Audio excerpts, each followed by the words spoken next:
Welcome to the African History Network show right here on 910 AM, the Superstation, the Future Radio. I'm your host, Brother Michael Imhotep. It is Tuesday, April 26th, 2022, and we are live. The call-in number is 313-778-7600 is the call-in number if you have a question or comment. 313-778-7600 is the call-in number if you have a question or comment. All right, so we have a jam-packed show, and also we'll give you some more information about the One Africa Power and Unity Conference coming up Saturday, April 30th, and Sunday, May 1st at the Doubletree Hotel here in Detroit, and I'll be there, and many of the scholars who we've had on the show the past couple of weeks will be there as well. Okay, so I want to follow up on a story that we did a couple of days ago. Actually, last week, I think it was April 20th. We did a story dealing with congressional districts. Civil rights groups filed lawsuit over Florida Congressional map. Civil rights groups filed lawsuit over Florida Congressional map signed by Governor Ron DeSantis that eliminates two black districts. And we talked about this last week. It was Friday. Let me see. We talked about this on a Sunday show because this article came out Friday, April 22nd. We talked about this on a Sunday show. And when I was on Roland Martin Unfiltered on Friday, we discussed this as well. And I did not get a chance to share that segment from Roland Martin Unfiltered. So we're going to, we'll talk about it today.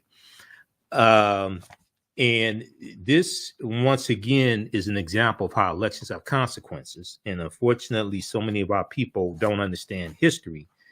And Florida was the first state to have poll taxes going back to 1889. 1889, Florida was the first state to have poll taxes. Then 1890, the state of Mississippi instituted poll taxes at the Mississippi State Convention, where they rewrote the state constitution. And then the other former Confederate states, South Carolina, 1895, Louisiana, 1898, Alabama, 1901, Georgia, North Carolina, things like this. These other former Confederate states copied what Mississippi did, and it was known as the Mississippi Plan. But it started in 1889 in Florida, okay? So we're going to talk some about that again today, and I'll let you hear the segment from Roland Martin Unfiltered where we talked about this. Then also on yesterday's show, Monday's show, we talked about the lawsuit that attorney Ben Crump has filed against Wells Fargo. Civil rights attorney Ben Crump says Wells Fargo's discriminatory loan practices is killing black opportunity. And this dealt with a story that we talked about here on this show back in March of 2022 that dealt with Wells Fargo only approving 47% of the home refinance applications from African Americans. Okay, only 47% were approved.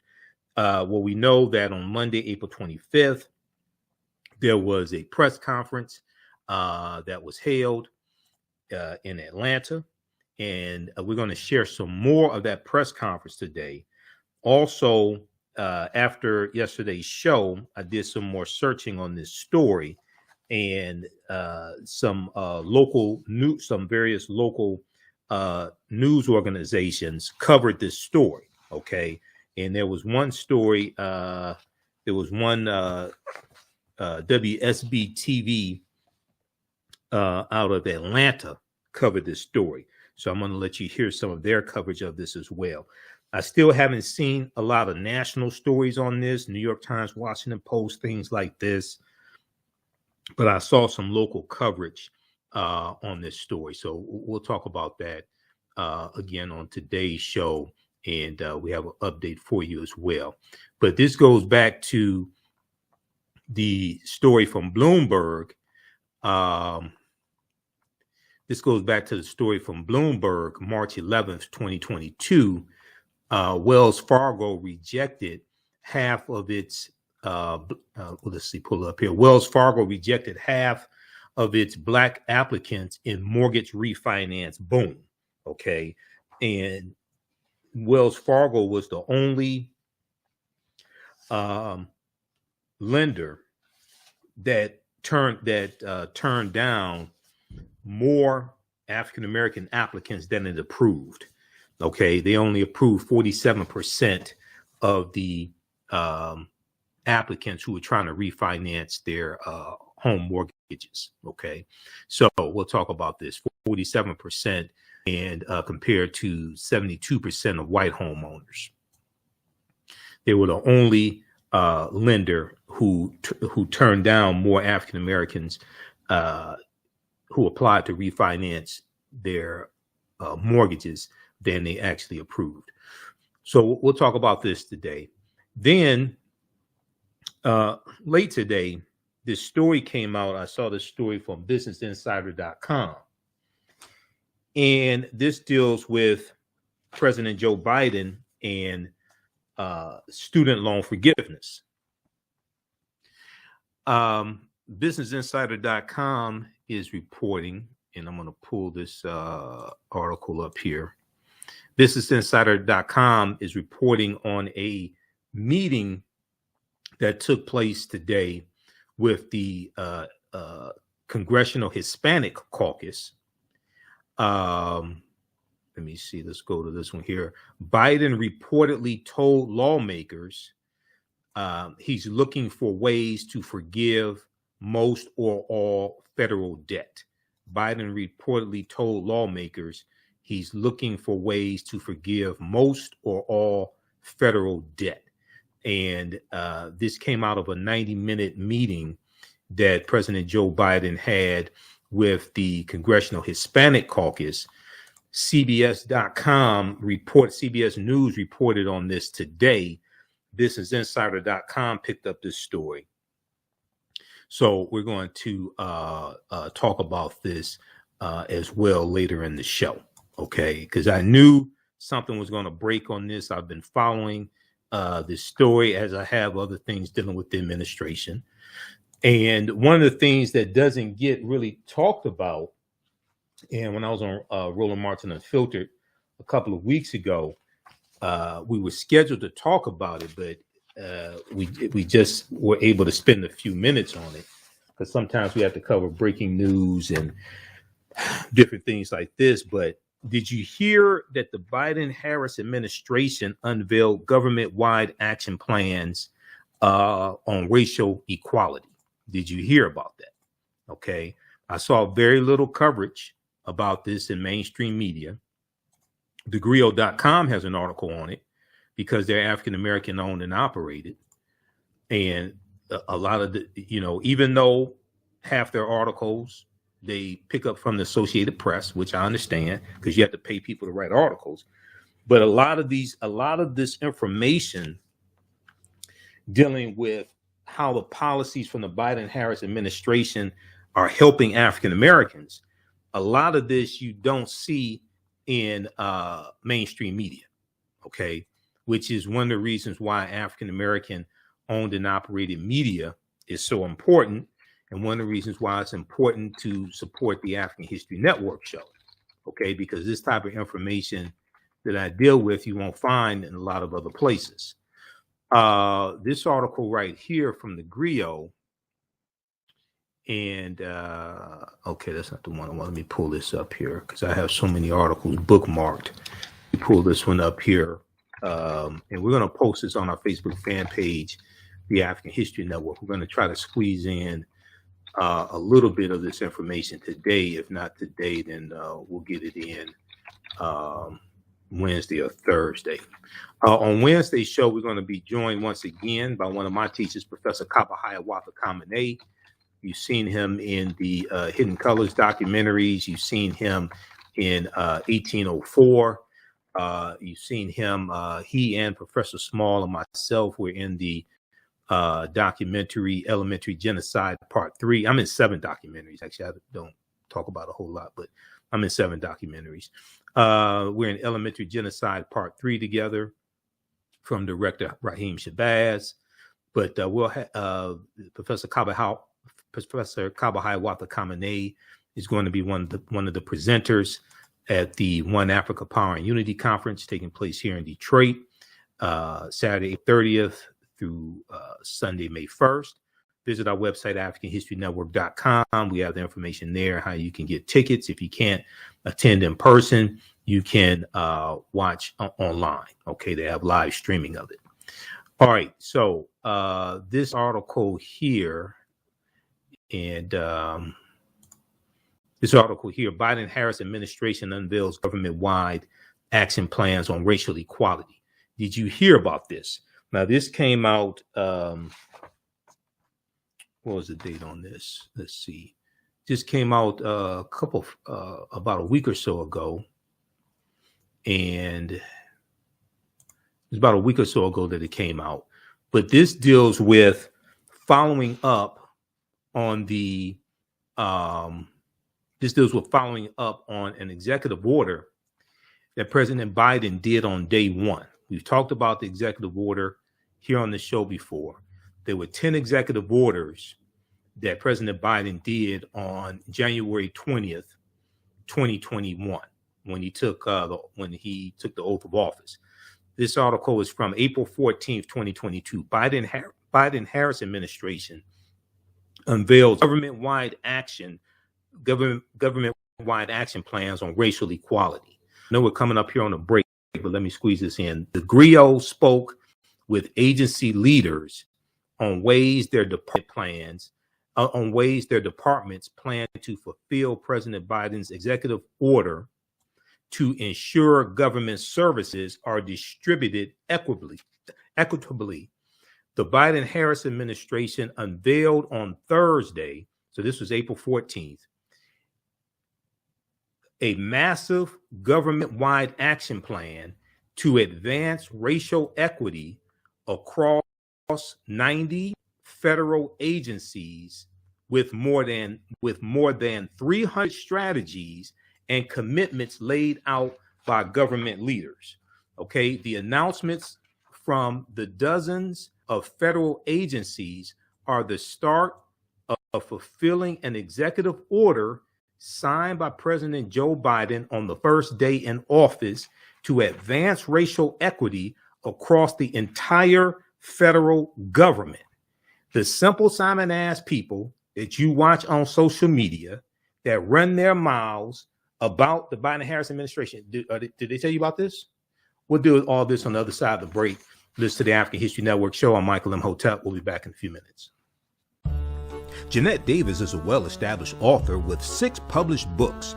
Black Survival in White America from Past History to the Next Century was published in 1995, and it delves into the history of African Americans before slavery up to contemporary times.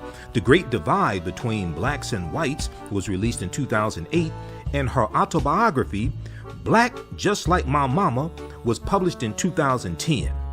Soulful Journey, The Business of Beings, was released in December 2021, and her 2 latest books, Echoes from the Heart, Love Throws Poetry, and Master Being Human, were both published in January of 2022. Jeanette Davis' writings delve deeply into the psyche of Black people from ancient to contemporary times.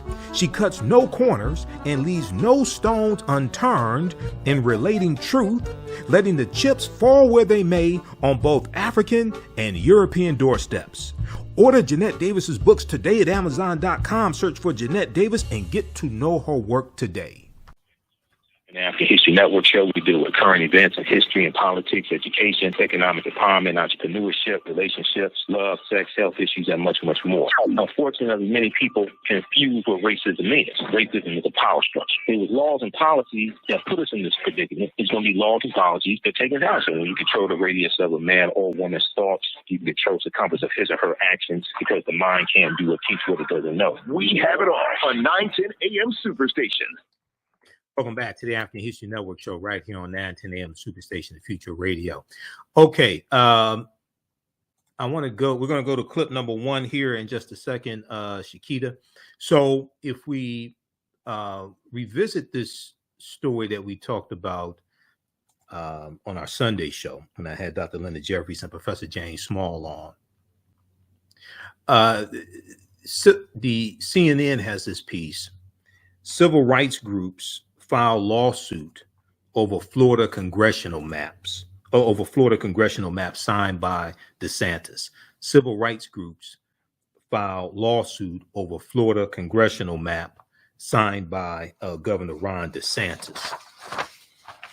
A coalition of civil rights groups has filed the first lawsuit in Florida against the recently enacted congressional map put forward by GOP Governor Ron DeSantis, Republican, that eliminates two districts represented by Black Democrats, while giving Republicans the advantage in as many as 20 of 28 seats.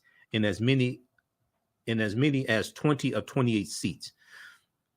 The GOP-controlled Florida state legislature approved the map in a special session this week. This came out Friday, April 22nd. Along party lines, Governor Ron DeSantis said he signed the map into law on Friday. Now, I want to go to clip number 1 here. This is from, this is out of Florida. This is, clip number 1 out of Florida. Let's go to clip number 1, Shakita. Okay, civil rights groups file lawsuit over Florida congressional map signed by DeSantis. Okay, and the lawsuit filed in state court in Leon County alleges that the map is a Republican gerrymander and violates the Fair District Amendment. Okay, violates the Fair District Amendment of the Florida State Constitution by diminishing the power of Black voters. The plaintiffs are asking the court to rule that the map or individual districts violate the Fair Districts Amendment and to order the adoption of a new congressional map. The challenge was filed by several Florida voters, as well as the League of Women Voters Florida, Black Voters Matter, Florida Rising, and Equal Ground Florida. Do we have clip number 1?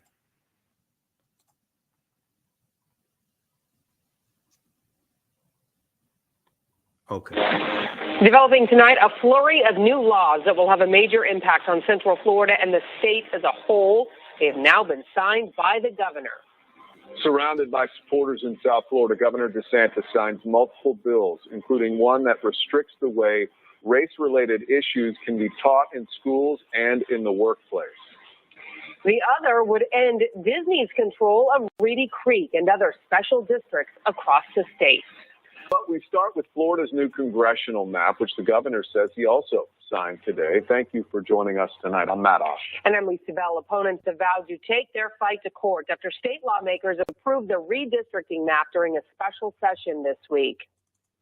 It was redrawn by Governor DeSantis after he vetoed the original proposal from state legislators. The governor's map would increase Florida's GOP representation in Congress and dismantle two districts that are now held by Black members of Congress.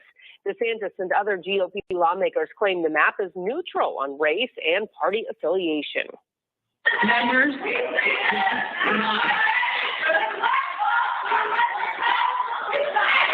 we have full recess.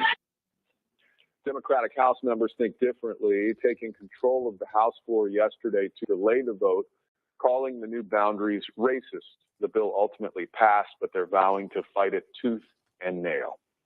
News 6's Amanda Castro is here with more on the lawsuit that was just filed.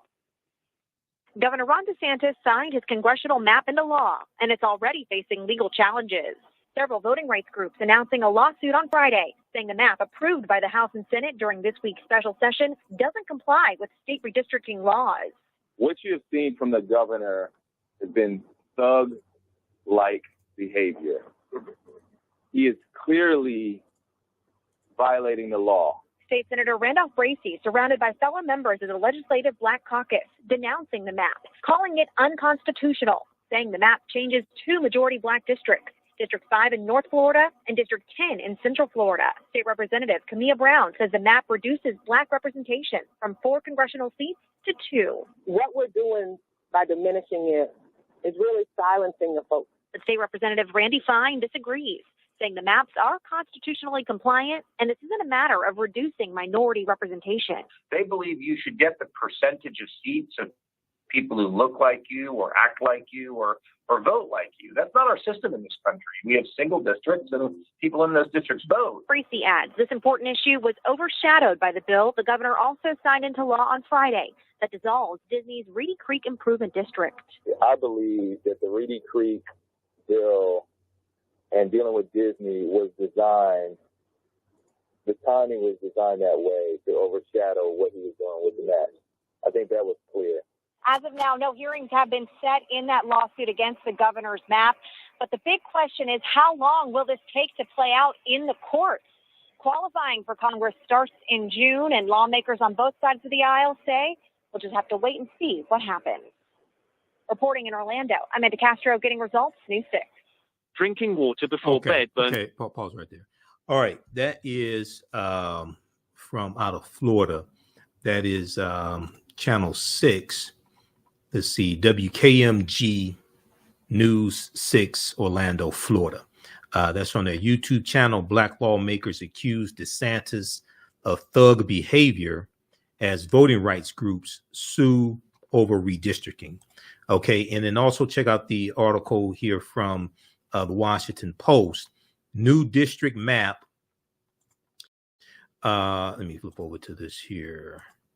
Okay, so we have the one from CNN, and then this one here from the Washington Post. New district map sanctioned by DeSantis passes after protest by black legislators. They were protesting on the state legislature floor. The group of Florida lawmakers chanted and bowed their heads in prayer before the session went into recess.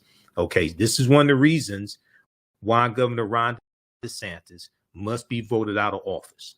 Okay, and back in 2018, we're going to clip number 2 from Roland Martin Unfiltered in just a second. Back in 2018, when Ron DeSantis ran against Andrew Gillum, and I was telling people, we got to make sure Ron DeSantis does not get in office. Vote for Andrew Gillum. His policies were better for African Americans than Ron DeSantis. And some woke ass people were saying, oh, Ron DeSantis, Andrew Gillum doesn't have a black agenda. And I said, Ron DeSantis has an anti-black agenda, and an anti-black agenda is worse than not having a black agenda. Okay. Policies can benefit you. They don't have to say black African American to benefit you. I've been on the committee to write an executive order for the city of Detroit. Policies don't have to say black or African American to benefit you. 1, 2, if the majority of the people that have to vote on the bill are white, it's better if it doesn't say black or African American. There was a reason why most slaves who ran away at nighttime, not in the daytime. They weren't stupid.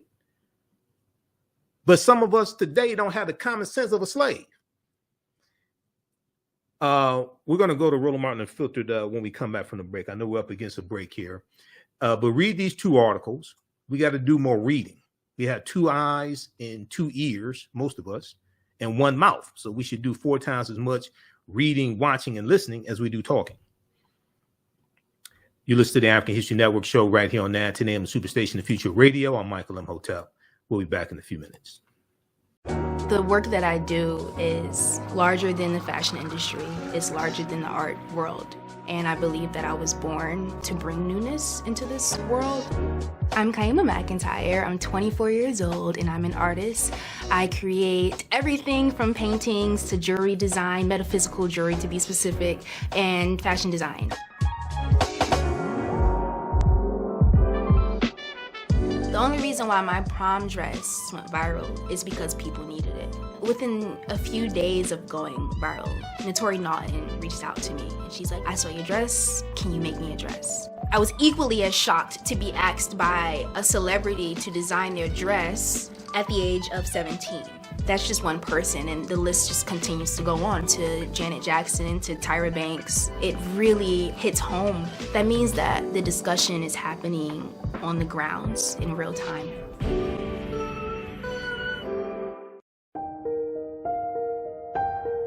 What does self-care mean to you? To us, it's an opportunity to reconnect with nature. A chance to create something remarkable. At Sage and Elm Apothecary, our handcrafted skincare and household products immerse you in Earth's sweetest nectar, connecting you to nature in a way you never imagined. See for yourself and visit us at sageandelmapothecary.com. 910, the Superstation, Detroit's only African American talk radio. All right, welcome back to the African History Network show right here on 910 AM, the Superstation, the Future Radio. Okay, be sure to visit our website, AfricanHistoryNetwork.com. You can register for the online history classes I teach on Saturdays and Sundays. We just had session number 1, class number 1 of Ancient Kemet, the Moors, and the Maafa, Understanding the Transatlantic Slave Trade, where they didn't teach you in school. We have a new section that just started up Saturday, April 23rd. Class number 2 is Saturday, May 7th, because I'll be at the One Africa Power and Unity Conference. You've been hearing the commercials here. So as soon as you register for the class, you can watch class number 1. There's bonus content there. There's going to be some other bonus content I'm going to upload, like I'm going to upload my Juneteenth presentation and an interview one of the media outlets did with me doing with the history of Juneteenth. So this class is on sale, $80, regularly $130. We deal with thousands of years of history and what leads up to the transatlantic slave trade taking place. Okay, this you can use this information, this content with your children also. I would say the content is PG-13. Okay, so visit our website, AfricanHistoryNetwork.com. Also, you can email us if you have any questions. Email us at AHNshow@AfricanHistoryNetwork.com. If you've taken any of my online classes in the past, you'll get a 50% discount and a 50% discount on the 3-course bundle pack as well. Okay. And if you have any questions, you can also give us a call, 313-462-0003, 313-462-0003. Okay. I'm pretty busy, so be sure to leave a voicemail message also. All right. Okay. That's the office number for the African History Network, 313-462-0003. All right, I want to go back to this story here. We're going to clip number 2, Shakita from Roland Martin Unfiltered. So this is dealing with Florida and Governor Ron DeSantis signing off on the redistricting of a congressional map that many say violate the Fair Districts Amendment, and it eliminates 2 congressional districts, the 5th congressional district and the 10th congressional district, okay, in Florida. These are 2 districts held by African American members of the House of Representatives. District 5 is Representative Al Lawson is District 5, and District 10 is Representative Val Demings. Okay, and she's running for U.S. Senator. The map dismantles the state's 5th congressional district, currently represented by Democrat Al Lawson, which connects Black communities from Tallahassee, Florida, to Jacksonville, Florida. Instead, Jacksonville, the city with the largest African American population in Florida, is divided into 2 Republican-leaning districts. The map also shifts the 10th congressional district and Orlando area seat represented by Val Demings, a Black Democrat now running for U.S. Senate. It shifts it east toward whiter communities. Okay, Governor Ron DeSantis has contended those districts are racially gerrymandered and suggested they are unconstitutional. once again, Florida was the first state to have poll taxes in 1889, followed by Mississippi. What Mississippi did, if their Mississippi State Convention in 1890 that we talk about here many times on this show, because so many people don't understand history and don't understand how history is repeating itself. It was known as the Mississippi Plan. And the only Negro who was there, Isaiah T. Montgomery, who was the founder of Bayou, Mississippi, and he was the mayor of Bayou, Mississippi, a former slave, and he became a wealthy landowner. He voted along with the white supremacists in the state legislature to disenfranchise African Americans. Now, I don't know if he's related to Senator Tim Scott, Black Tea Party Republican from South Carolina. I don't know if he's related, but I wouldn't be surprised if he is. Read this article here from the Washington Post. The Mississippi plan to keep blacks from voting in 1890. We came here to exclude the Negro. We came here to exclude the Negro. That's a direct quote from Solomon Saladin Calhoun, who was the White County judge who presided over the Mississippi State Convention of 1890. And he said exactly what they were there to do. He said, let's tell the truth. If it burst the bottom of the universe, he said, quote, we came here to exclude the Negro. Nothing short of this will answer, because African Americans were the majority of the voters in Mississippi in 1890. Okay. And what they did in Mississippi became known as the Mississippi Plan, which became the model that was used throughout the South to disenfranchise African American voters. All right, so I want to go to this clip here. I was on Roland Martin Unfiltered on Friday, April 22nd, and Roland spoke with Cliff Albright from Black Voters Matter, and then he went to this panel. I was on this panel. Let's go to this clip. Republicans have been attacking Democrats all across the country, especially black people. Florida, they chose to take the racism to a whole new level. Governor Ron DeSantis rejected the maps that the legislature drew up. So he said, I'm going to drop my own, getting rid of 2 majority black districts. Already, lawsuits have been filed against Florida as a result of this decision. Joining us right now, folks, is Cliff Albright. He is the co-founder of Black Voters Matter. Glad to have him with us. Cliff, look, we expect stupid stuff to happen in Florida. Now we see this. This is an absolute attempt by Governor Ron DeSantis to completely destroy black representation in Congress. You're absolutely right, Roland. By the way, happy belated anniversary. Appreciate it. No, I mean, we're looking at, this is even worse than what we saw out of the recent situations in Alabama with their maps and Louisiana with their maps. In those situations, the fight was really about whether or not the maps would be changed to give black folks the extra representation that we should have. In this situation, DeSantis, as you already noted, has gone out of his way, in fact, arguing with his own Republicans within his state, arguing to not increase black representation, but to take away 2 seats, including carving up the seat that's in northern Florida, which goes roughly from Jacksonville over to Tallahassee, which includes some rural black populations in between, but literally carving up that one district into 4 separate districts, none of which would have the ability to elect a black representative,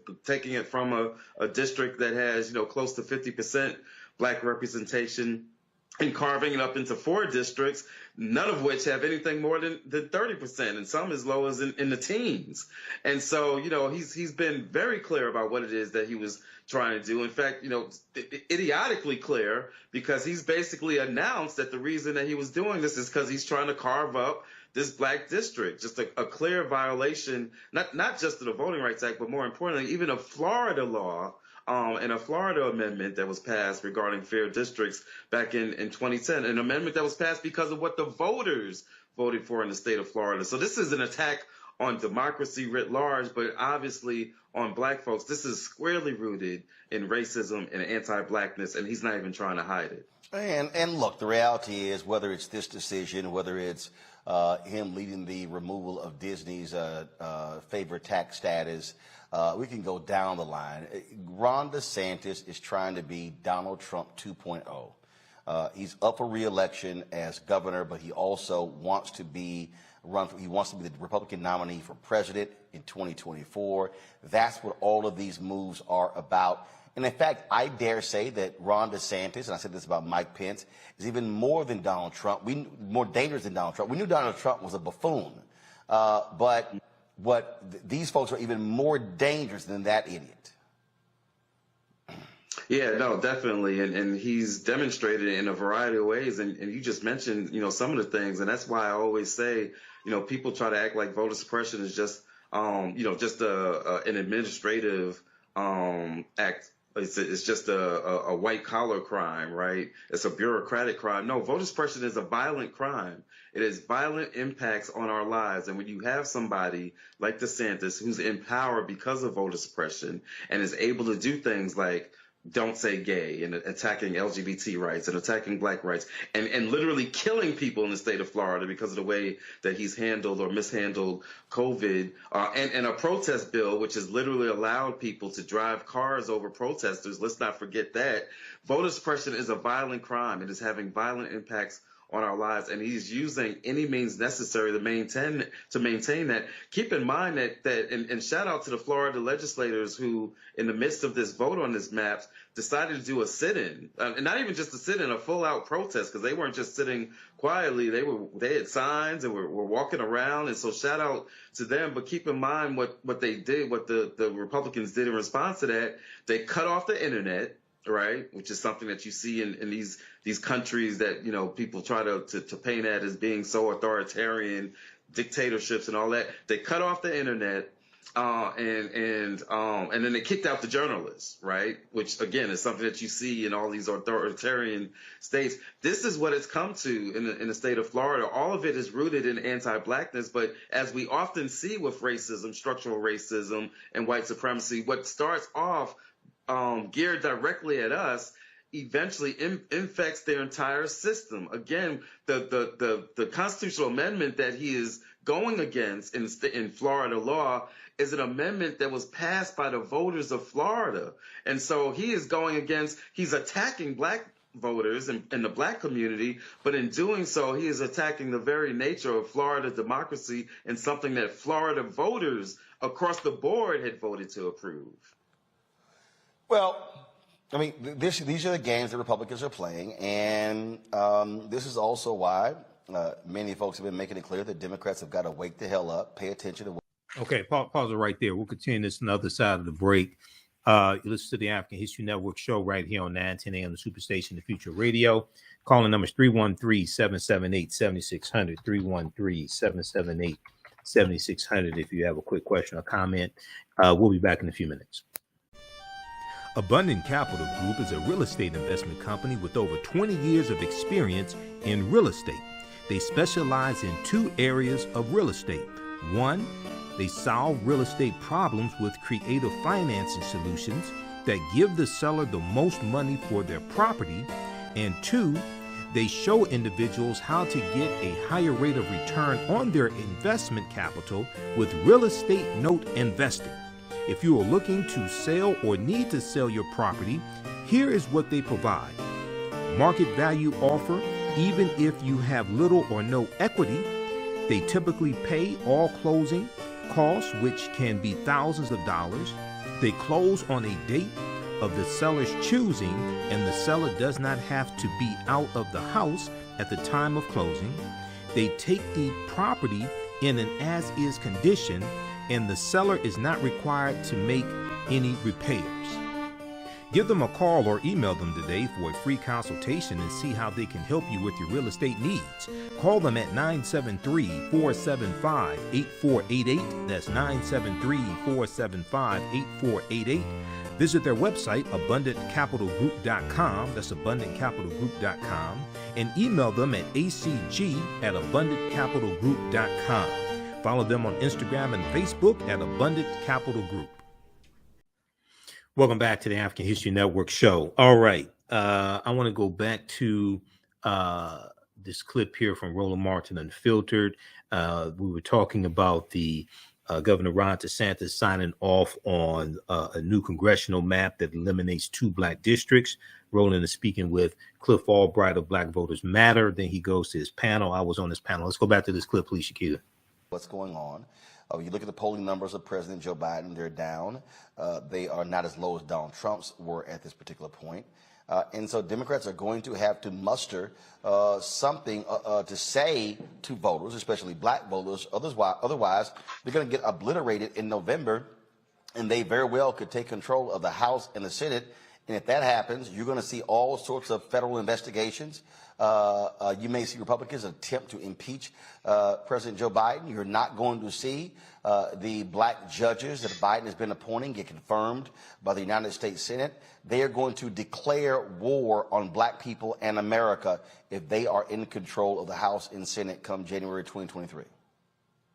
That's right. And the only way to keep that from happening, one of the only ways to keep that from happening, and you mentioned it, Roland, Democrats have got to get, including in Congress as well as in the White House, Democrats have got to be just as ruthless about using their power. And yes, I said ruthless. They've got to be just as ruthless about using their power for the good, right? As folks like DeSantis have been for using it for the bad in the name of white supremacy and racism and anti-LGBT and anti-women and anti-everybody else, right? That's their campaign motto, right? Republican Party, we hate everybody.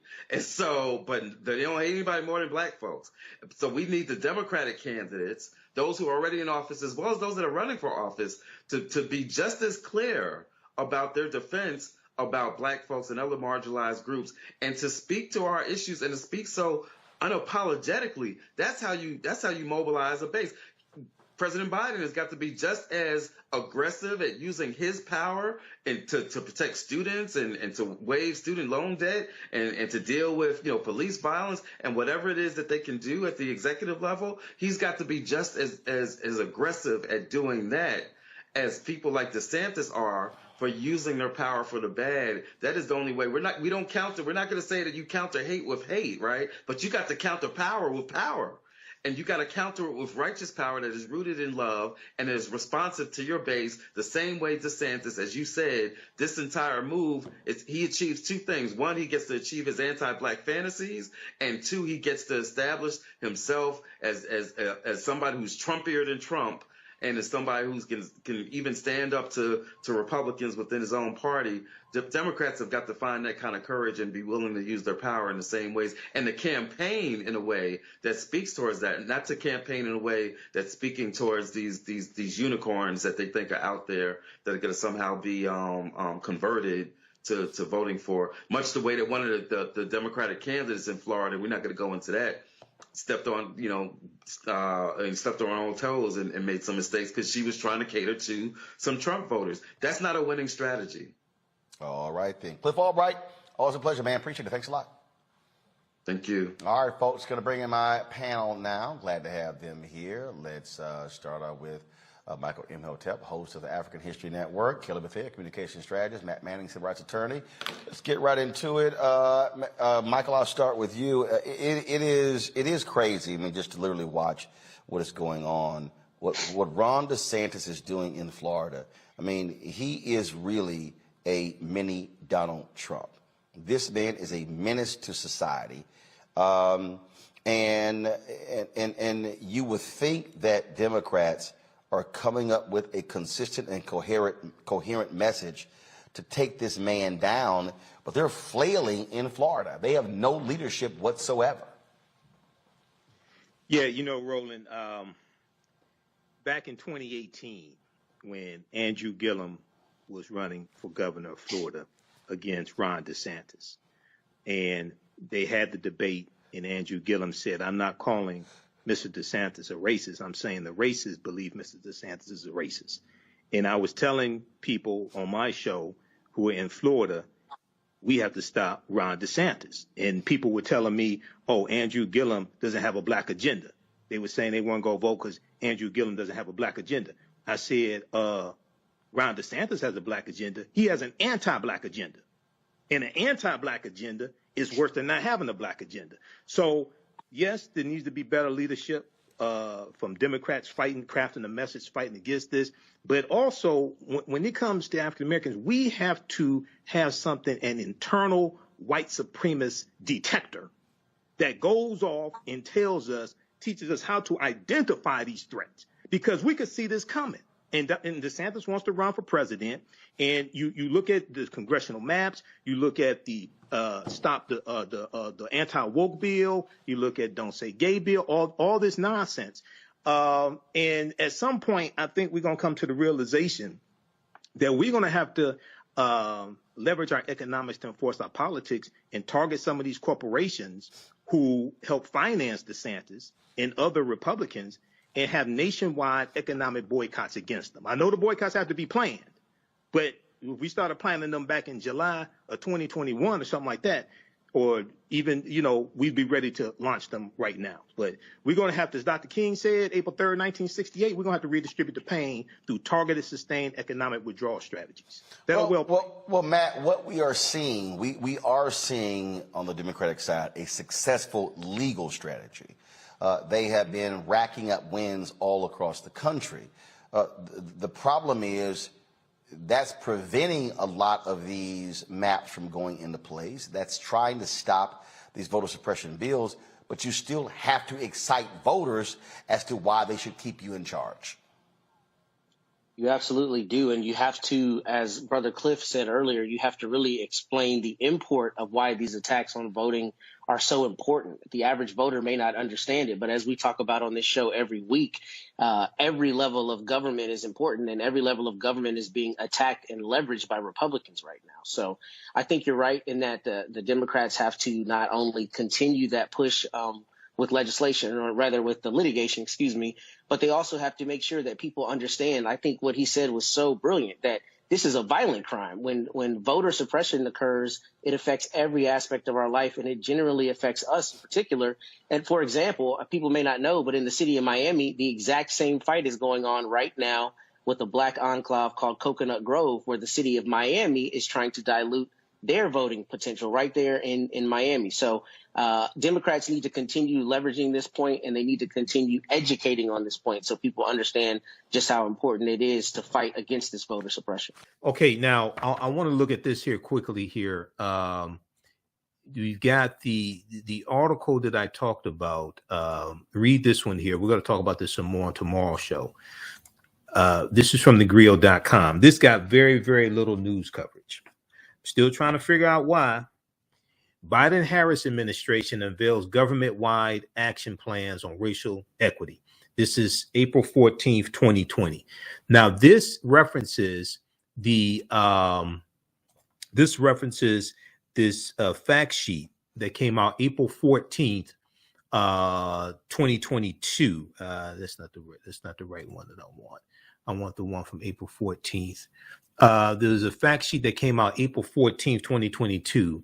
Biden-Harris administration releases agency equity action plans and racial justice across the federal government. Okay.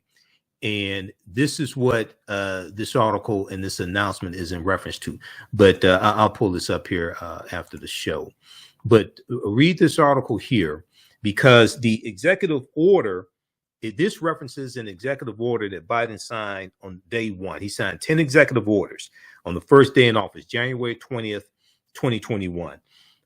This announcement here references executive order 13985. It's at whitehouse.gov, where all this other stuff is that people don't read. It's at whitehouse.gov. You can read it for yourself. The Biden-Harris administration unveiled on Thursday a massive government-wide action plan to advance racial equity across 90 federal agencies, with more than 300 strategies and commitments laid out by government leaders. The announcement from the dozens of federal agencies are the start of fulfilling an executive order signed by President Joe Biden on his first day in office, day one. You can go read the 10 executive orders he did on day one, on his first day in office, to advance racial equity across the entire federal government. In a video announcing the racial equity action plans, President Joe Biden acknowledged that the commitments laid out by his administration must not be seen as just a one-year project, but a generational commitment, not a one-year project, but a generational commitment. These plans are an important step forward, reflecting the Biden-Harris administration's work to make the promise of America real for every American, Joe Biden said. Read the rest of this article here. I saw very little media coverage on this. The GRIO, which is Black-owned and operated, had an article on this. I don't know who else covered this.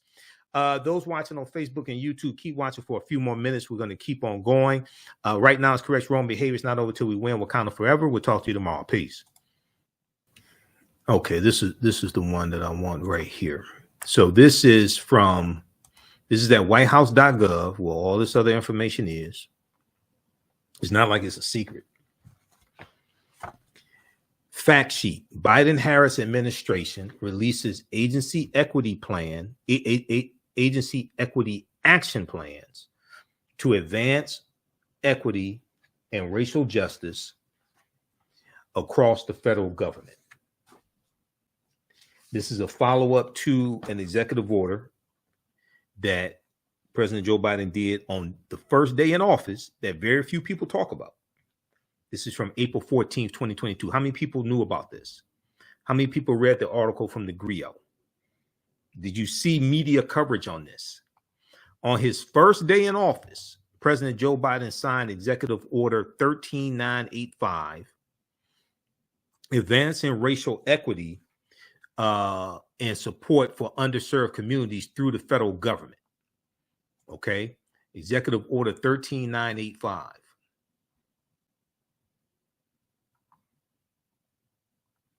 Let me see. Let's go back to this. Where is that? Right here. Okay, that historic executive order directed the whole, WHOLE, directed the whole of the federal government to advance an ambitious equity and racial justice agenda. Let's see if we can increase the size of this. Okay, let's look at toggle large font size. All right.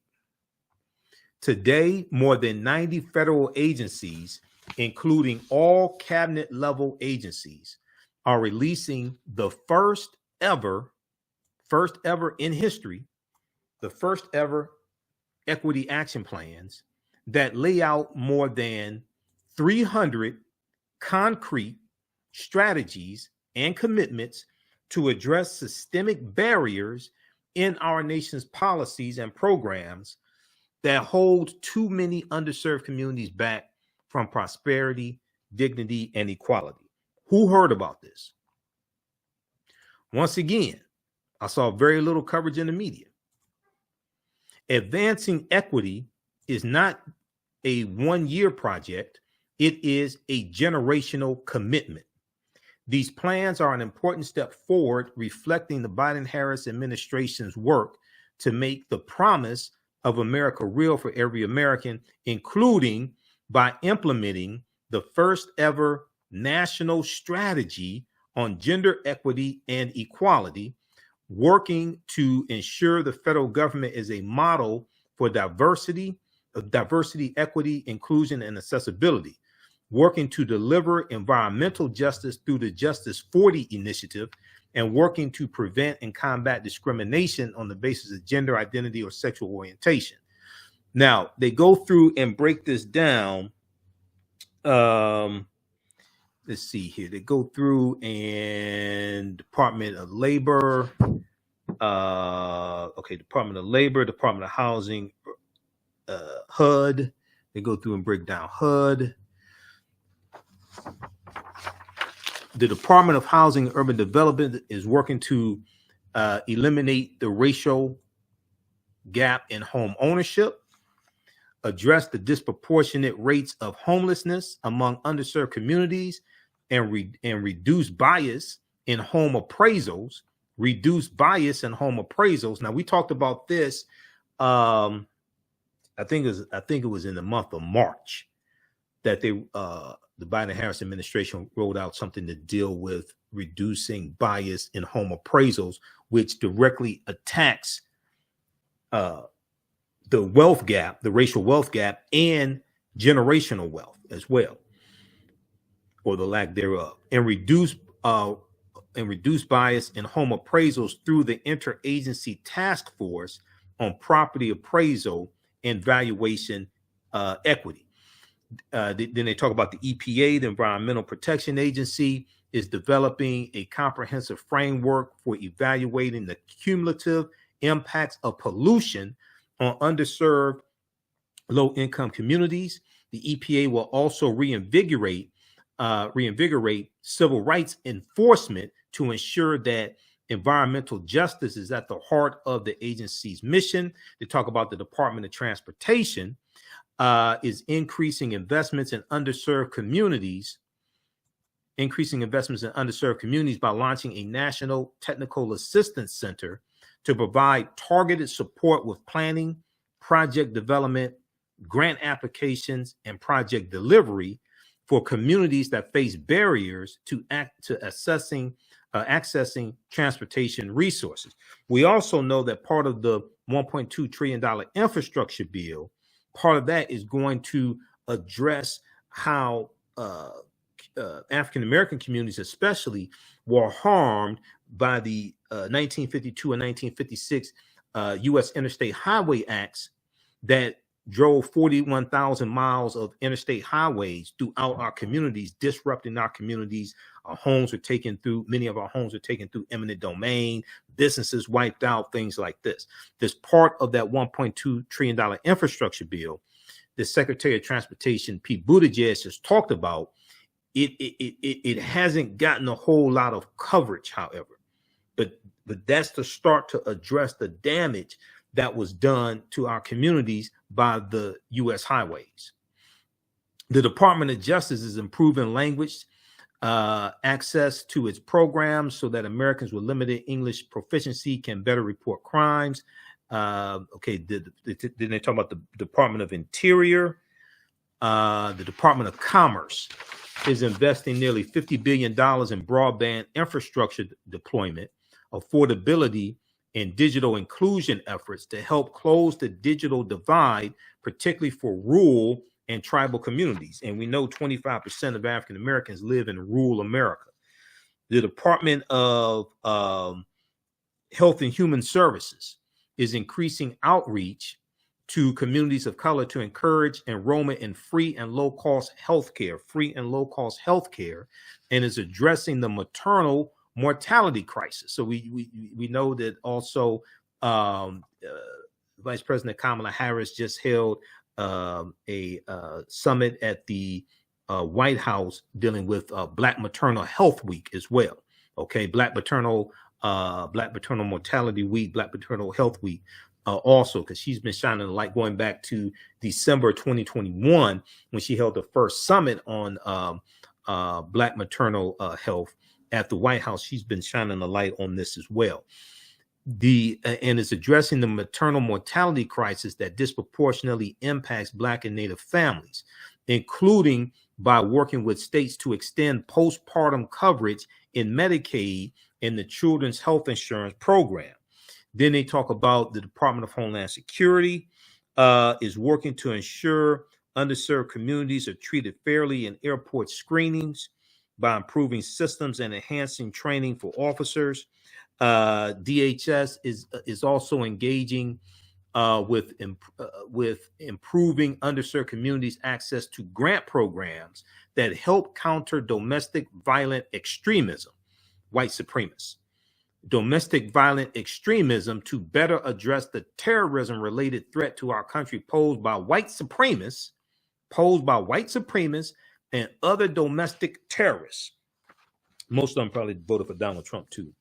I don't know that for certain, but just having done radio for 12 years and covering down and reporting on Donald Trump, most of them probably voted for Donald Trump also.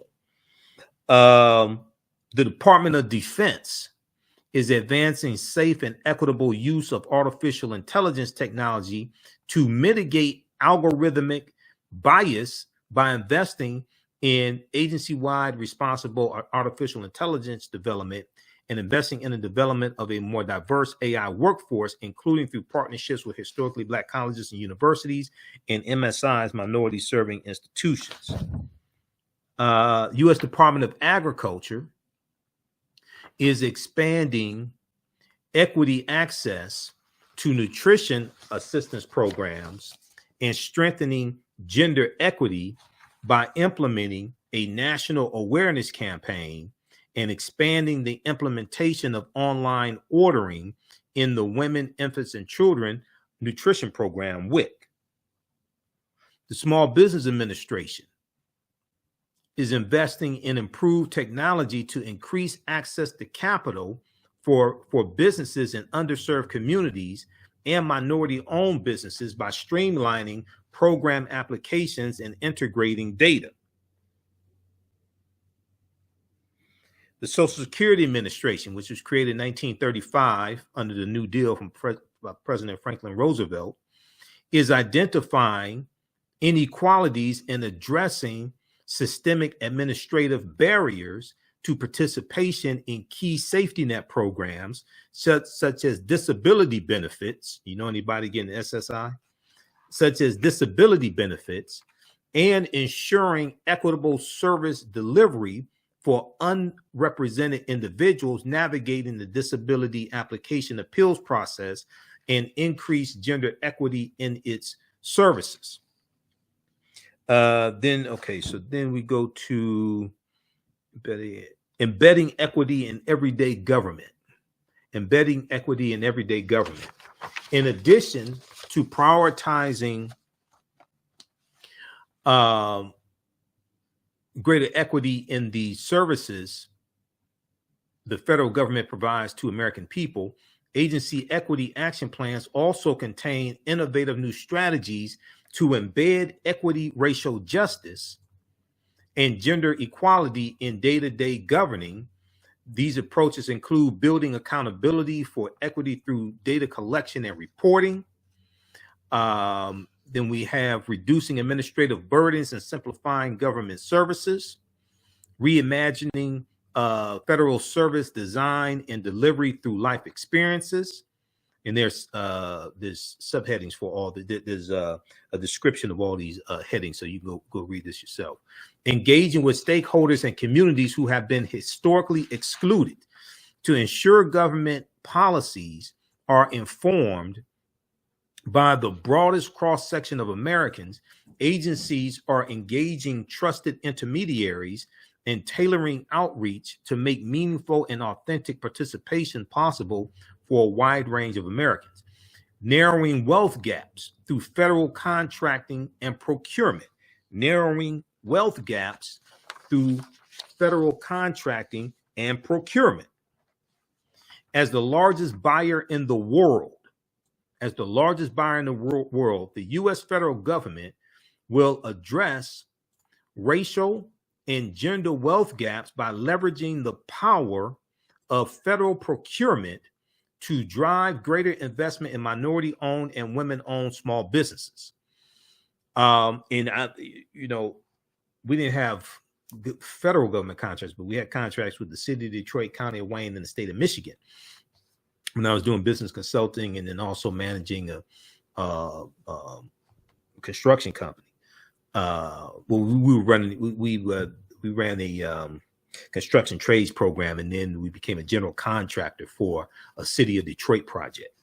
Okay, so I've been involved in bidding on government contracts, things like this, and it's a lucrative business. And most of our employees were African Americans that we were paying. And these government contracts are reallocation of taxpayer dollars. So we pay taxes. We need to go get this money. Like Frank Lucas said, I'm going to get that money in American Gangster. Okay, we need to go get that money. Delivering equity through grant making. Let me back up right here. This is important. Narrowing wealth gaps through federal contracting and procurement. As the largest buyer in the world, the U.S. federal government will address racial and gender wealth gaps by leveraging the power of federal procurement to drive greater investment in minority-owned and women-owned small businesses. And what happens is, I know with the county of Wayne, which is the county that Detroit is in, they had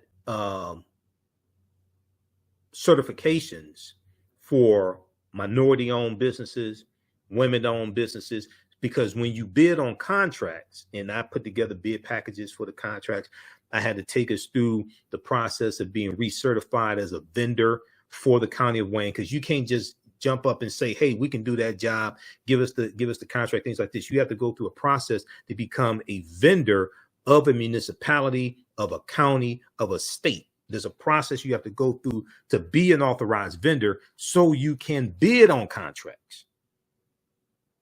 A lot of us don't have the paperwork together, don't go through the process to actually become an authorized vendor of a city, county, state, federal government to be able to bid on the contracts. So when you have those different types of certifications, small business, there was a small business certification, there was a women-owned business certification, and a minority-owned business certification. When you apply for the contract, when you put in a bid or put in a proposal for the contract, you got extra points because they had a point scoring system. It wasn't just looking at the who had the lowest bid. It was a point scoring system. You got extra points for having those certifications, being minority-owned, women-owned, meaning that a woman was, I think it was, a woman was either 50% or 51% owner in the business, something like that. It'll vary from government to government. And then you got a small business, women-owned, and minority-owned. You got extra points on the scoring when you submitted a proposal for a contract. Delivering equity through grant making, okay, persistent barriers make it difficult for under-resourced and underserved communities to be aware of, compete for, and effectively deploy federal grants for everything from infrastructure, to medical research. Because a lot of times people, if you're not in the loop, if you maybe don't know somebody in the government entity to wire you up when these contracts are coming down, you may not even know about it until you see on the news somebody got a contract. Agencies are addressing these barriers by helping underserved communities learn about and navigate federal funding opportunities, expanding capacity building efforts, and embedding a focus on equity into decision making about how to award federal grants. All right. Advancing equity through the $1.9 trillion American Rescue Plan and bipartisan infrastructure law implementation. Now, no Republicans in the House or the Senate voted for the $1.9 trillion American Rescue Plan. And one of the things it did, even though it even helped Republicans that voted for the Republicans, they didn't even support the bill. Had $46.5 billion in there in rental assistance for renters and for landlords. $46.5 billion. The $4 billion in debt forgiveness for African American farmers and Latino farmers, Native American farmers, that got blocked by jealous white farmers who sued to stop the funding and said that their constitutional rights were being violated because they were not allowed to take advantage of the debt forgiveness, even though white farmers got almost $26 billion in COVID-19 relief from the Trump administration, and African American farmers only got $26 million out of the $26 billion that white farmers got. That was in 2020 under the Trump administration. The white farmers weren't claiming discrimination against African American farmers at the time when we were being discriminated against. Okay, so we need to really go research what's in that $1.9 trillion American Rescue Plan that we talked about numerous times here on this show. It's also at whitehouse.gov as well. They have a fact sheet on that. The president has made equity a priority in the implementation of two of the most ambitious legislative packages in generations, with the goal of ensuring an inclusive response and recovery from the pandemic and in rebuilding our nation's infrastructure. Okay, so check this out. That's just a summary of these 6 pages here. Who knew about this? Who actually read this before I showed it to you? Who knew about this? Who saw this before I showed this to you? This came out April 14th, 2022. Fact sheet: Biden-Harris administration releases agency equity plan, agency equity action plans to reduce equity and racial justice across the federal government, which is a follow-up to an executive order that Biden signed on his first day in office, Executive Order 13985. And this fact sheet here is what the article from thegrio.com picked up by Yahoo News is talking about. There was very little. There was very little coverage. Well, actually, on MSNBC, I ain't seen nothing on this. The only articles I've really seen on this are from thegrio.com. So read this here. Biden-Harris administration unveils government-wide action plans on racial equity. We talked about it for a couple of minutes on Roland Martin and Filter because we have so much to cover. But this needs to get more coverage. This needs to get more coverage. Okay. So we're running out of time here. On tomorrow's show, we'll talk about what came out today dealing with student loan debt. We talked about this briefly at the top of the show. We'll discuss this some more tomorrow.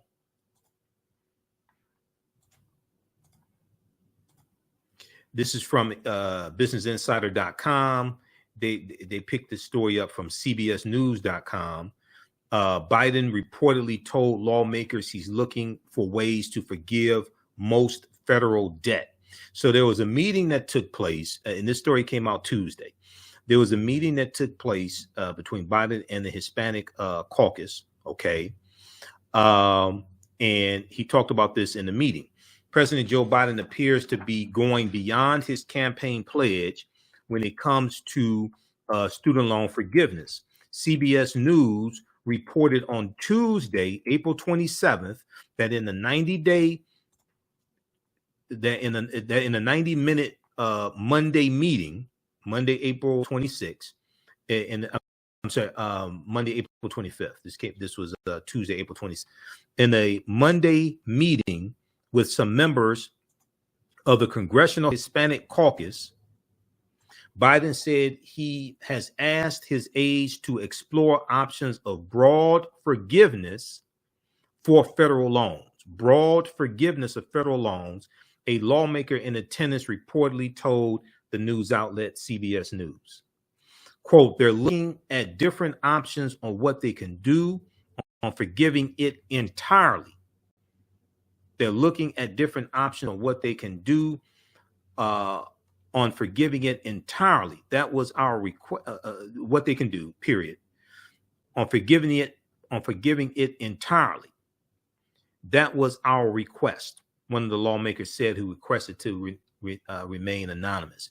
Now, CBS later updated its story to clarify that Biden did not say anything about forgiving all student debt, but is open to going beyond his $10,000 loan forgiveness campaign pledge. Okay. So it's about $1.6 trillion in student loan debt, about 44 million Americans. The Washington Post later confirmed the reporting from CBS News.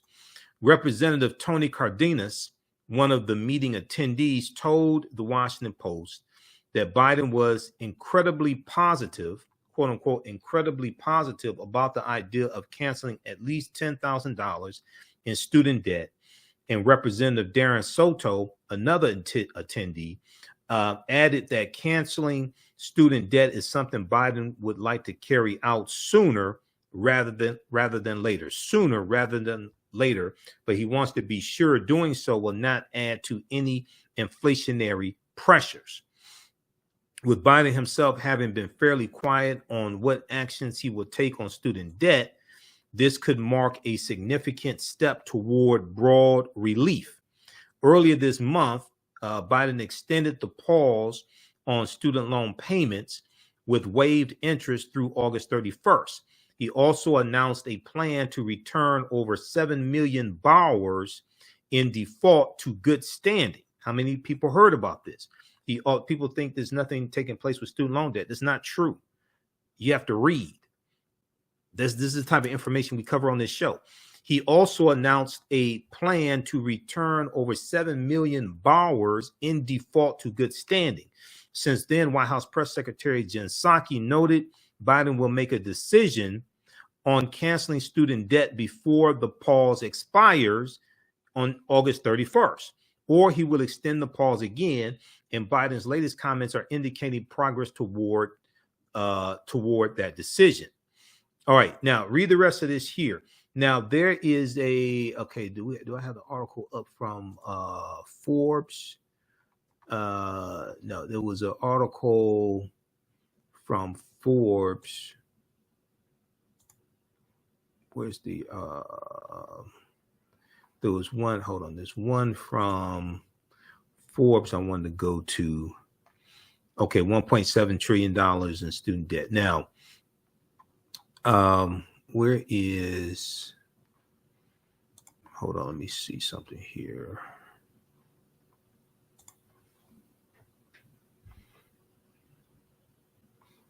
Oh, okay. I think I have it here on my rundown sheet. There's an article from Fortune. I think it was Fortune magazine. We posted this on our Facebook fan page, the African History Network. Forbes, this one from Forbes. Thousands of jobs qualify for expanded student loan forgiveness. Okay, now I posted this article when it came out. How many people saw this? This is from Forbes.com, March 1st, 2022. Let's flip over to this article here.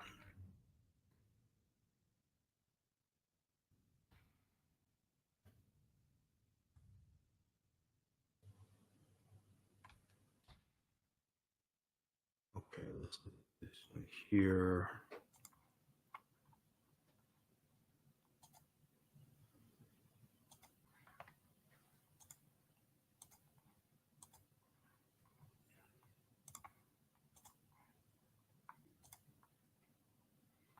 All right, so this one from Forbes.com. Let's go to this. This is from March 1st, 2022. Thousands of jobs qualify for expanded student loan forgiveness program. Thousands of jobs qualify for expanded student loan forgiveness program. Under a temporary expansion of a key federal student loan forgiveness program for public service workers, thousands of jobs will qualify and 1 million borrowers may ultimately benefit. Have you heard about this? Thousands of jobs will qualify and 1 million borrowers may ultimately benefit. New changes to student loan forgiveness program for public service workers. Okay, the Public Service Loan Forgiveness, PSLF program can wipe out the federal student loan debt for borrowers committed to public service careers. PSLF was established in 2007, but its original eligibility rules were complex and poorly communicated to borrowers. PSLF restricted student loan forgiveness to borrowers with direct program federal student loans only.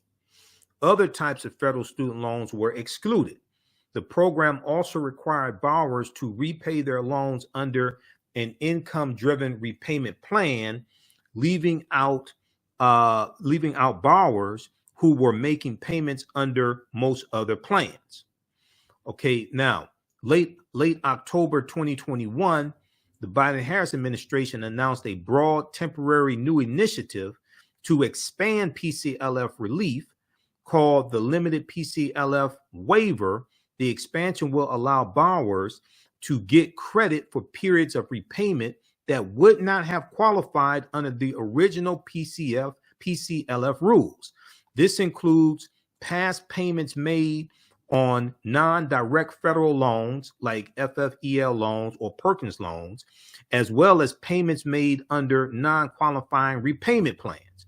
According to the Biden-Harris administration, 70,000 borrowers have already received $5 billion in student loan forgiveness, under the waiver. And officials expect hundreds of thousands more to ultimately benefit from the temporary relief. So you have that. Then you have student loan forgiveness for nonprofit workers, student loan forgiveness for nonprofit workers. All right. Now, full-time employment for designated 501c3 nonprofit organizations generally qualifies for PSLF. Many nonprofit organizations are 501c3s, including private nonprofit academic institutions, nonprofit hospitals, and charitable organizations. Nonprofit organizations that are not 501c3s may or may not qualify. For example, partisan political organizations and labor unions generally won't be eligible. Other types of nonprofit organizations may or may not count, but the Department of Education makes these determinations on a case-by-case basis. Then you have student loan forgiveness for public servants, full-time employment for any domestic government entity would qualify for PSLF as well in most cases. This would include a government agency at any level, federal, state, or municipal, city, as well as public institutions like public schools, public school teachers, public school employees. Employment for quasi-public agencies or private organizations established by governments may not count. Read the rest of this here, Read the rest of this. Then you have student loan forgiveness for religious work. When PSLF was first enacted, religious-oriented work such as leading worship services or engaging in religious instruction was specifically excluded from PSLF eligibility, even if the borrower was a full-time employee of a 501c3 nonprofit organization, such as a church, synagogue, or mosque. However, new regulations that became effective last year under the Biden-Harris administration expanded qualifying PSLF employment to include religious work. Then you have student loan forgiveness for part-time work. Generally, qualifying PSLF employment must be full-time and at least 30 hours per week on average. However, borrowers can also qualify through part-time work. To do so, they must have at least 2 part-time positions that are each with a qualifying PSLF employer, and their combined working hours must be at least 30 hours per week. Employment position does not matter. Unlike other federal loan forgiveness programs such as teacher loan forgiveness or Perkins loan forgiveness, PSLF does not limit eligibility to specific occupations or job titles. The employment requirements simply mandate that the employer itself qualifies. So for example, qualifying employment at a public school could include any number of professions, including teachers, administrators, coaches, guidance counselors, and school nurses. Read the rest of this here. How many people heard about this? This came out March 1st, 2022. How many people heard about this? The requirement is, however, that requirement is waived. Read the rest of this here. Now, how to get more information. The Education Department has revamped its online Pclf help tool. They have a link here for it, which allows borrowers to get a preliminary assessment as to whether their employment may qualify for the loan forgiveness. Now, already close to $17 billion. So they have a link here to another article. Already close to $17 billion in student loan debt has been forgiven by the Biden-Harris administration. Have you heard about this? Now, if all this is going on and you haven't heard about any of this, then, you have to ask yourself why. Now, where you getting your information from? Where you getting your news from? Yes, I've said before, the Biden-Harris administration has a messaging problem. But all this stuff here, the articles are written on this stuff. So we need to read also. Biden's student loan forgiveness now tops $16 billion after newest wave of approvals. Have you heard about this? This is from February 21st, 2022.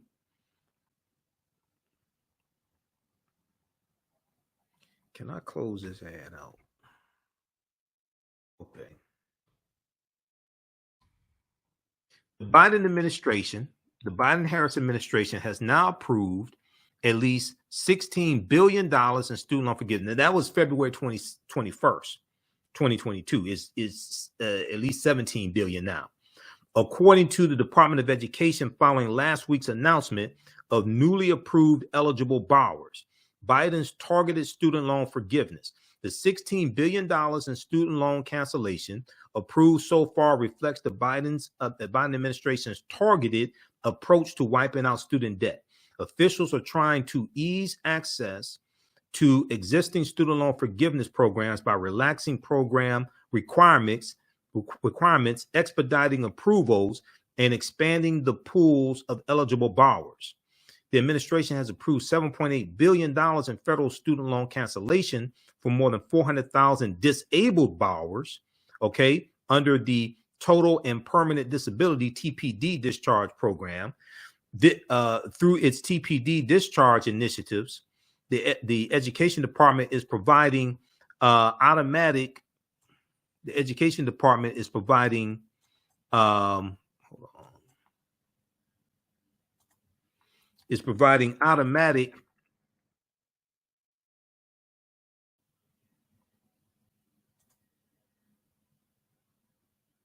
okay, let's see. Under the TPD discharge program, due to the failure of some borrowers to return paperwork related. Let me back up here. Okay. The Education Department is providing automatic discharges for certain borrowers who are receiving Social Security disability benefits. Okay, so read the rest of this here. Then it goes through, okay, also provided $5 billion in student loan forgiveness for 70,000 borrowers through fixes to the to the Public Service Loan Forgiveness Program. So we just talked about that.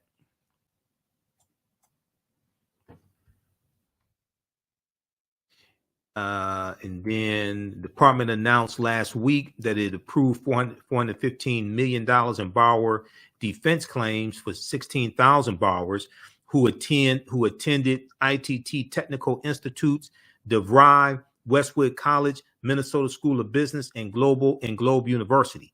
The department had previously approved another $1.2 billion in federal student loan cancellation for borrowers who had attended ITT technical institutes, because one of the things that they've been doing is focusing on predatory colleges, and predatory colleges disproportionately target African Americans and Latinos, and they run the commercials during daytime television, and people, you know, then they get people to take out these exorbitant student loans. Then after they go through the program, get the certificate, get the diploma, whatever it is, then oftentimes they don't place them in a job that has anything to do with their certification, and they're stuck with this student loan debt. So they've been going hard on targeting student loan forgiveness for people who are saddled with debt from predatory colleges. Okay, so read the rest of this here. Okay, this came out. This was from February 21st, 2022 from Forbes.com. All right. So now it's at least 17 billion, because I've been looking at this. It's about 700,000, at least 700,000 people that have gotten $17 billion in student loan forgiveness. All right. So read those articles there. You see, this is the type of information we cover here. All this nonsensical stuff floating around, I don't have time to deal with. Okay, we have real issues to deal with.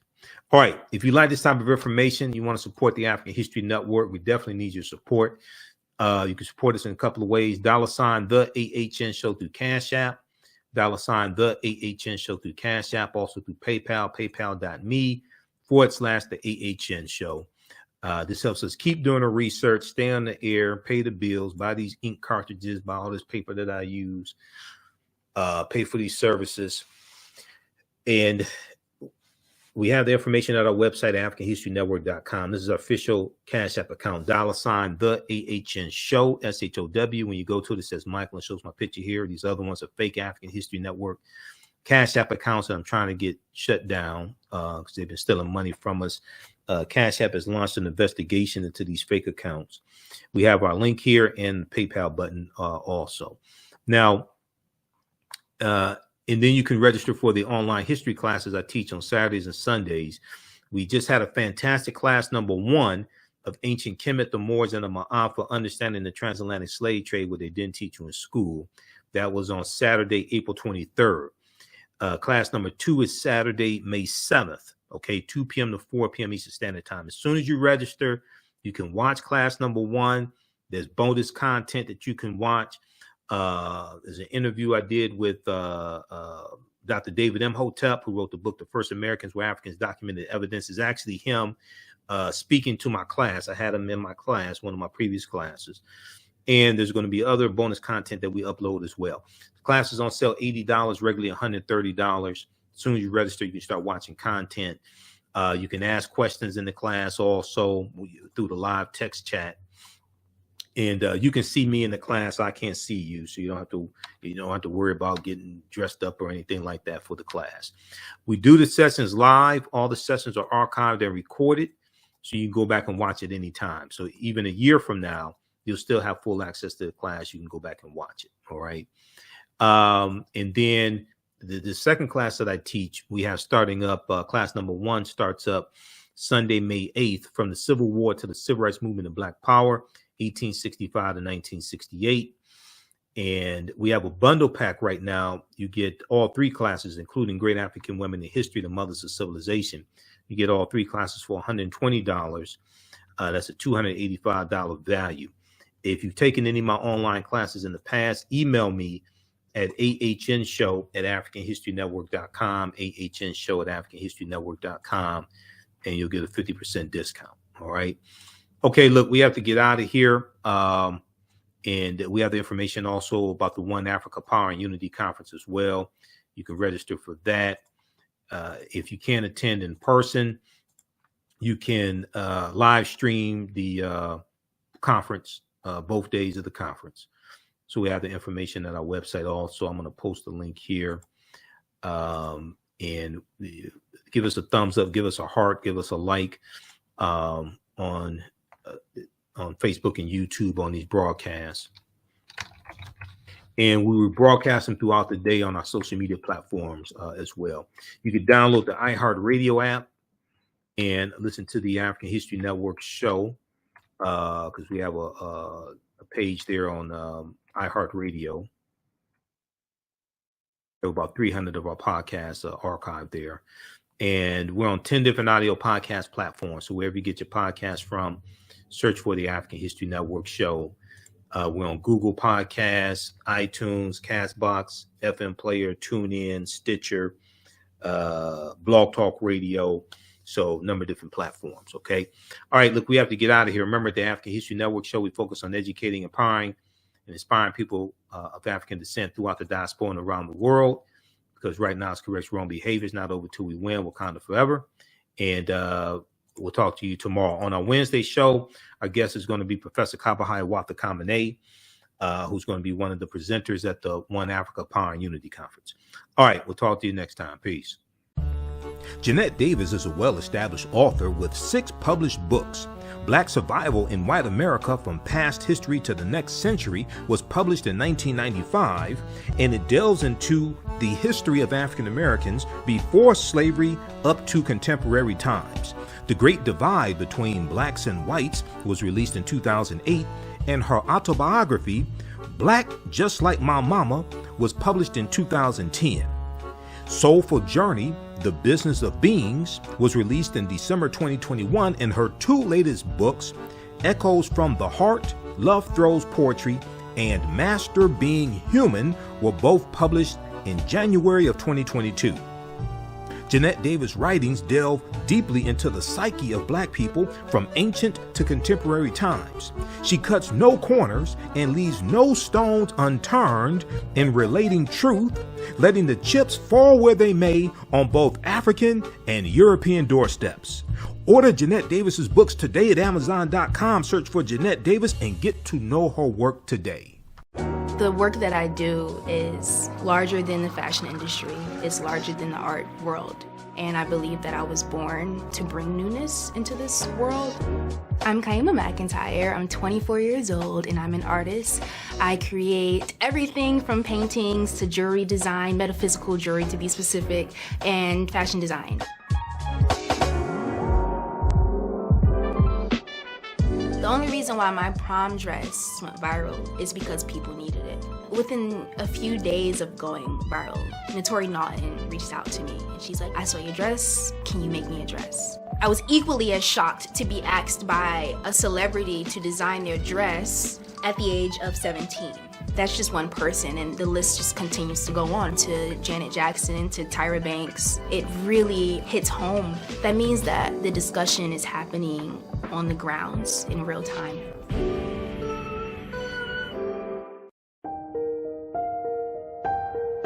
What does self-care mean to you? To us, it's an opportunity to reconnect with nature. A chance to create something remarkable. At Sage and Elm Apothecary, our handcrafted skincare and household products immerse you in Earth's sweetest nectar, connecting you to nature in a way you never imagined. See for yourself and visit us at sageandelmapothecary.com. iRedify is a Black-owned digital platform that showcases Black and Brown cultures and people. The books on the platform are written by African American authors, Afro-Caribbean authors, African authors, and so much more. Kids 14 and under can read ebooks, listen to audiobooks, and complete learning activities. Kids can even write in the books digitally. Get unlimited access to everything on the platform for only $8.99 a month at iRedify.com. Sign up for your membership today. Abundant Capital Group is a real estate investment company with over 20 years of experience in real estate. They specialize in two areas of real estate. One, they solve real estate problems with creative financing solutions that give the seller the most money for their property. And two, they show individuals how to get a higher rate of return on their investment capital with real estate note investing. If you are looking to sell or need to sell your property, here is what they provide. Market value offer, even if you have little or no equity. They typically pay all closing costs, which can be thousands of dollars. They close on a date of the seller's choosing, and the seller does not have to be out of the house at the time of closing. They take the property in an as-is condition, and the seller is not required to make any repairs. Give them a call or email them today for a free consultation and see how they can help you with your real estate needs. Call them at 973-475-8488. That's 973-475-8488. Visit their website, abundantcapitalgroup.com. That's abundantcapitalgroup.com. And email them at acg@abundantcapitalgroup.com. Follow them on Instagram and Facebook at Abundant Capital Group. STEM Forward, helping our community find their place in the emerging fields of science, technology, engineering, and mathematics. Join us for our monthly live stream on our website, stemforwardedu.org. Watch, subscribe, share. Also join our mailing list to stay up to date with STEM resources and opportunities. STEM Forward, the future is now. Watch, subscribe, share.